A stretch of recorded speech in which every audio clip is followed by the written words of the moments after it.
এখন বিশেষ বজাৰ ৰ'ব এয়া গুৱাহাটীৰ ফাঁচী বজাৰ নহয়, এয়া গণেশগুৰি বজাৰো নহয়।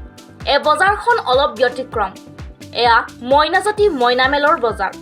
উৎপাদন আৰু বিপণন অভিজ্ঞতা আৰ্জনেৰে অৰ্থনীতি সজোৱাৰ আখৰাথলী পাতিছে এইসকল কণ শিশুৱে। মইনাজাতি মইনামেলৰ চোতালত কণ শিশুৰ পাচলিৰ বজাৰ। শিৱসাগৰ বকতা জাপিসজিয়াৰ মইনাজাতি মইনামেলৰ চোতালত অনুষ্ঠিত হয় এই ব্যতিক্ৰমী বজাৰখন। আমি লেংডন বাতৰিৰ দৰ্শকসকলক দেখুৱাব বিচাৰিছো এই বিশেষ বজাৰখনৰ কিছু দৃশ্য।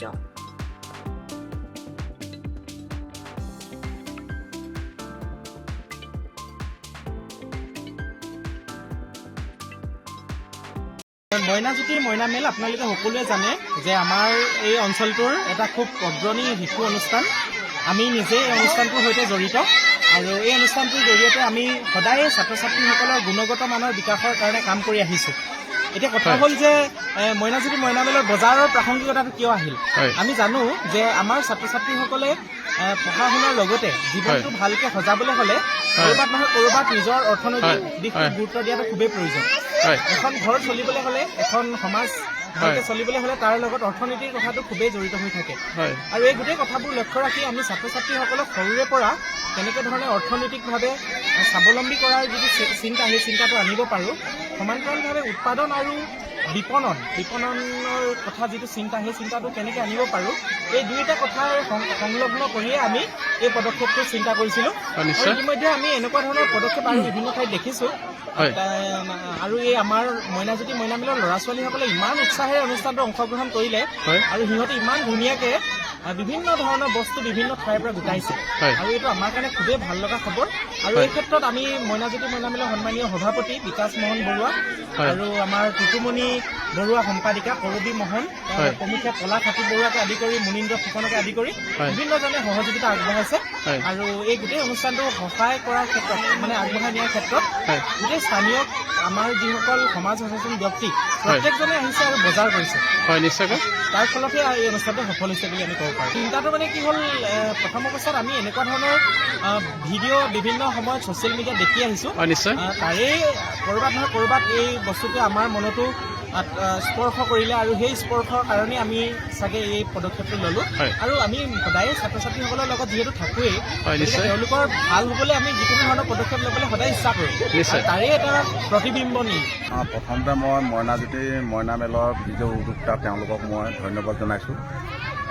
ইমান সৰুৰ পৰাই ছাত্ৰ ছাত্ৰীসকলক বা মইনাসকলক আদান প্ৰদান, যিটো আমাৰ ক্ৰেতাৰ বিক্ৰেতাৰ মাজত এটা সংযোগ ঘটা আৰু ইয়াৰ দ্বাৰা যে যি অৰ্থ উপাৰ্জন কৰিব, এইটো এতিয়া মানে তেওঁলোকৰ ভৱিষ্যতৰ কাৰণে এক কি ক'ব, ভৱিষ্যতৰ এক মানে সুৰক্ষাৰ এক মানে আমাৰ যিটো বজাৰ ব্যৱস্থাৰ যিটো এটা জ্ঞান পাব তেওঁলোকে, ইয়াৰ পৰা তেওঁলোকে নিজকে স্বাৱলম্বী হ'বলৈ চেষ্টা কৰিব। লগতে আৰু এনেকৈ আমাৰ উৎপাদিত সামগ্ৰী ধৰক ঘৰতে কৰি বাহিৰলৈ দি মেলি তেওঁলোকে সচ্ছলভাৱে হ'ব পৰা এটা জ্ঞান সৰুৰ পৰাই পাইছে। গতিকে ভৱিষ্যতে তেওঁলোকে আগবাঢ়ি যাওক, মোৰ ইয়ে কামনা।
দেৰি কৰিলে খৰ